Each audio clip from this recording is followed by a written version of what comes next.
Hello and welcome back to my channel, or welcome if you're new here. My name is Claire and I am an English teacher and a native speaker from the United States. And today I'm going to lead you through a shadowing practice to help you with your English pronunciation, maybe even work on your accent if you want to, and your overall intonation and fluency of the language.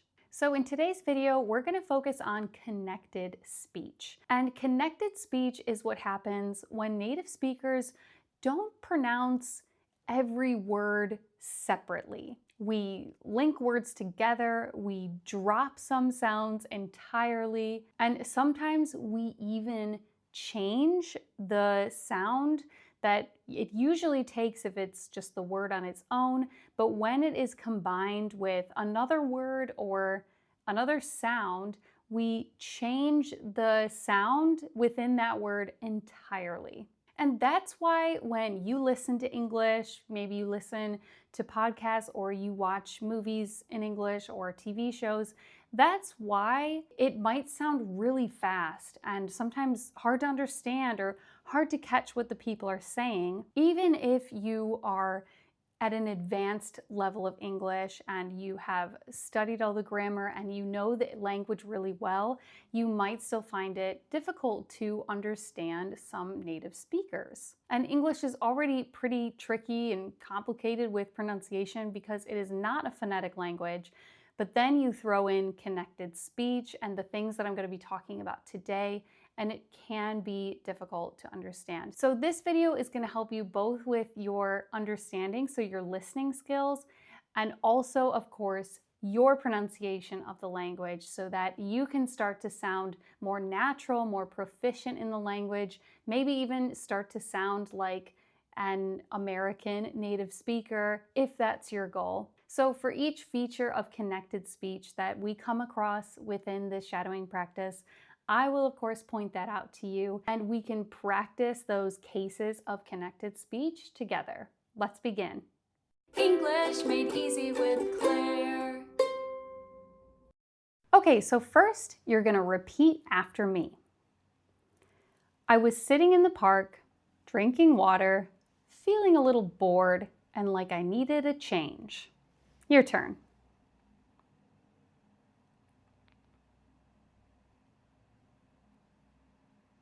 Let's say it again. Listen first. I was sitting in the park, drinking water, feeling a little bored, and like I needed a change.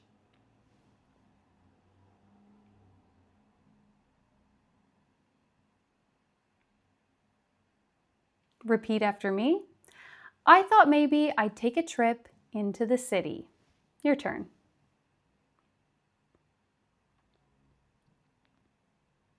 I thought maybe I'd take a trip into the city.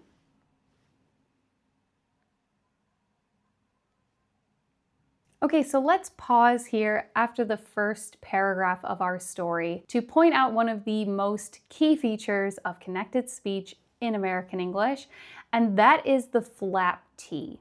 So when you find a T in the middle of a word, in the middle of two vowel sounds, and a lot of the times it shows up as a double T, we pronounce that T like a D. So instead of sitting, we say sitting, sitting. And we don't say water, but water, water. So you can hear that the T in the middle of that word sounds like it's a D. Little is pronounced little, little. And the final word we have here with a flap T is city. So not city, but city. Okay, so hopefully that rule is simple enough. Pronounce those T's in the middle of the words like a D, d, d. So now let's shadow this section. You're gonna say it with me. Say it at the same time as me and try to match my rhythm and intonation of the language. Here we go. I was sitting in the park, drinking water, feeling a little bored, and like I needed a change. I thought maybe I'd take a trip into the city. All right, repeat after me again.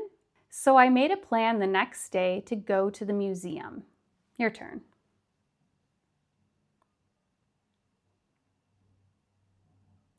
So I made a plan the next day to go to the museum.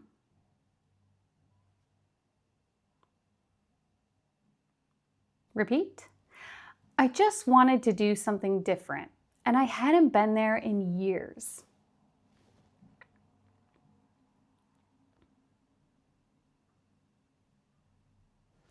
I just wanted to do something different, and I hadn't been there in years.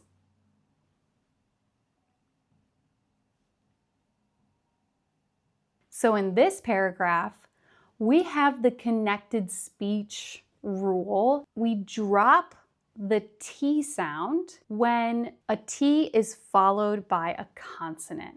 So in the first sentence, we have next day, next day. So we wouldn't say next day. That's too many consonant sounds in a row. Almost any time in English when you see 3 consonants in a row, you could probably guess that we're not going to be pronouncing all of them. It would take too much effort. We end up connecting this speech a little bit, and to do that, we drop the T sound in next. So it's not next day, but it becomes next day. Next day. You can think of it as there's no T at all. We also have this in just wanted. Just wanted. So we don't pronounce the T. We don't say just wanted, but just wanted. Just wanted. Okay, so let's practice this concept by saying the whole thing again. You're going to say it at the same time as me. Here we go. So I made a plan the next day to go to the museum. I just wanted to do something different, and I hadn't been there in years. Repeat. I called a few friends and asked if they wanted to come.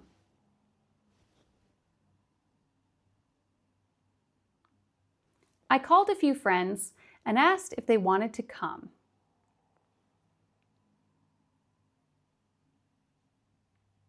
One of them was visiting their grandparents, but the others could join.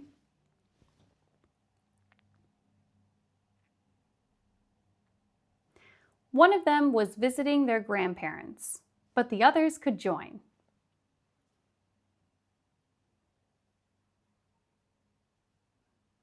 All right, so here I want to point out when we don't pronounce the D sound in words. So again, when we have 3 consonant sounds in a row and the middle one is a D, we don't pronounce the D. So take a look at the word friends. Friends. You can think of it as if we're saying friends. No D. Okay? Same with grandparents. Not grandparents, but grandparents. Grandparents. It would be the same for grandma or grandpa. We don't pronounce the D. All right, let's shadow this section together, so you're going to say it with me. I called a few friends and asked if they wanted to come. One of them was visiting their grandparents, but the others could join. All right, repeat after me first. I thought if I brought a backpack, I could pack it up with snacks and water. Your turn.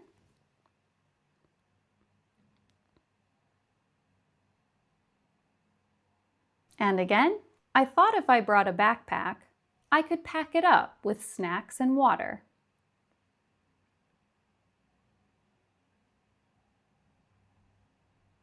I headed out early, ready for a good day.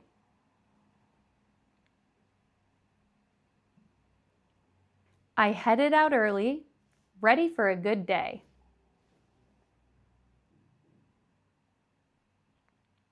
Okay, here I'm going to point out the concept of linking. And that is when we link the consonant of the last word to the vowel of the next. So often when a word ends in a consonant and the next word starts with a vowel sound, we would link the consonant to that vowel. So right at the start, we have thought if I, thought if I, thought if I. So instead of thought if I, three separate words, we link those words together and it ends up sounding like we have thaw, de, fi. Okay, so those would be the three words. Thaw, de, fi. Thoughtify. Thoughtify. And that's so much easier to say than thought if I. Same with the phrase pack it up. Pack it up. Pack it up. We also have headed out early. Headed out early. Headed out early. So you can start off saying it slow like that, and then when you speed it up, it sounds really natural. And in the very last phrase, we can also link good day, because in this case, the first word ends with the same consonant sound as the next word. So when we have that, we don't need to pronounce it twice. We don't need to say good day, but simply say it one time and more on the second word. So good day, good day. Okay, so linking is really important for connected speech in English, and we have a lot of examples here in this paragraph. So let's say it all together. You can repeat this one as many times as you need. Here we go. I thought if I brought a backpack, I could pack it up with snacks and water. I headed out early, ready for a good day. Repeat after me. I texted my friends, leaving now. I'll meet you there. Your turn.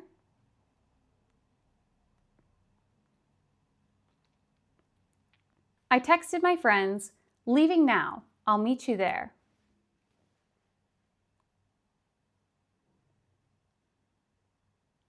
We had a great time, and at one point, I turned to my friend and said, "Don't you feel like this was exactly what we needed?" You go.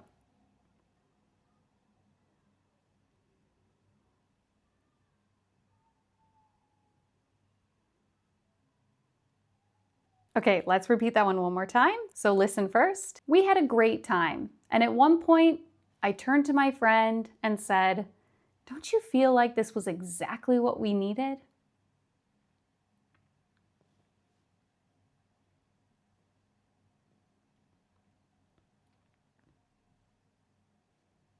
All right, so in this final paragraph, we have a couple examples of assimilation. And there are several different cases in connected speech where we will see assimilation in English. For this video, I'm just going to point out one to you, and that is when a word ends with a T and is followed by a Y sound, which is usually represented by the letter Y in English. We change that middle sound between the words to a ch sound. So my first example is meet you. So not meet you or even meet you, but meet you. I'll meet you there. We also have don't you. So not don't you, but don't you. Don't you feel like this was exactly what we needed? Don't you? So assimilation is when two sounds next to each other are almost too different. So it makes for a difficult transition between those sounds. So in the case of meet you, it doesn't really gel well together. In connected speech, the sound becomes ch. So there are several cases of assimilation that I can cover in a later video where we have two sounds next to each other and they create a new sound when combined. Okay, so let's shadow this final paragraph together. Here we go. I texted my friends, leaving now, I'll meet you there. We had a great time, and at one point, I turned to my friend and said, "Don't you feel like this was exactly what we needed?" All right, so now's the time in the video where I read through this entire story, and you can shadow along with me. So repeat this part of the video as many times as necessary, as many times as it's helpful. Here we go. I was sitting in the park, drinking water, feeling a little bored, and like I needed a change. I thought maybe I'd take a trip into the city. So I made a plan the next day to go to the museum. I just wanted to do something different, and I hadn't been there in years. I called a few friends and asked if they wanted to come. One of them was visiting their grandparents, but the others could join. I thought if I brought a backpack, I could pack it up with snacks and water. I headed out early, ready for a good day. I texted my friends, "Leaving now. I'll meet you there." We had a great time, and at one point, I turned to my friend and said, "Don't you feel like this was exactly what we needed?" All right, guys, so thank you so much for making it to the end of this video. I hope it was helpful for you. Check out my other shadowing practices in my shadowing practice playlist if you did find it helpful. And if you want to support the work I do, be sure to click the join button below and consider becoming a member of my channel. I'll see you guys next time. Bye for now.